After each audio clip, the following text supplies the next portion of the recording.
isn't it? We can, both of us, Piers Morgan and I, can both say what might or might not happen. I prefer not to because, unlike everybody else on the internet, I don't have the power of prophecy. I don't know how many people will die from this, and I don't see how anyone else can tell. These projections, which we're constantly bombarded with, are speculation. They're guesswork dressed up as science, and I think we should be very cautious about accepting them as fact. What's clear at the moment is almost nothing because you can't get up-to-date figures. The government announces each evening the figures for the number of people who it says have died with coronavirus. The media report this as people having died of coronavirus, which is a completely distinct thing. And then people say, well, this is shocking. 500 or 600 people have died today. And when I point out, as I did the other day, that 1,600 people die every day in the United Kingdom on average, and that this is normal, people pretty much turn on me as if I've said something obscene. The question is whether these deaths which we're recounting, and I don't know the answer to this because I have not seen figures and I don't believe they've been released. The question is whether these deaths that we've been counting are in excess of normal deaths, or within the usual range of daily and weekly deaths in the country. And until that's clear, it's very hard to say what these figures that are produced every night mean. What is absolutely for certain and totally irresponsible is the issue every night of the figures of the numbers of people infected. It can't conceivably be an accurate figure since we have no, and never will have, I must say, never will have a system for checking whether people are infected with COVID-19 that's capable of coping with the entire population.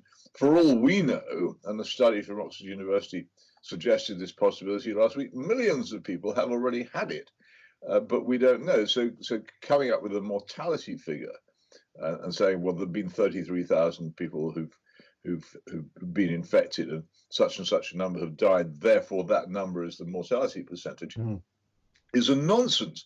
As the brilliant Professor John Ioannidis at Stanford University has pointed out, and his work on this is devastating to the case of the panic market. And what the problem has been really at the moment is not an absence of rules, but an absence of willingness to debate. There's been an extraordinary unanimity and acceptance of the basic premise that by shutting down the economy and strangling our personal liberty, we will defeat the coronavirus.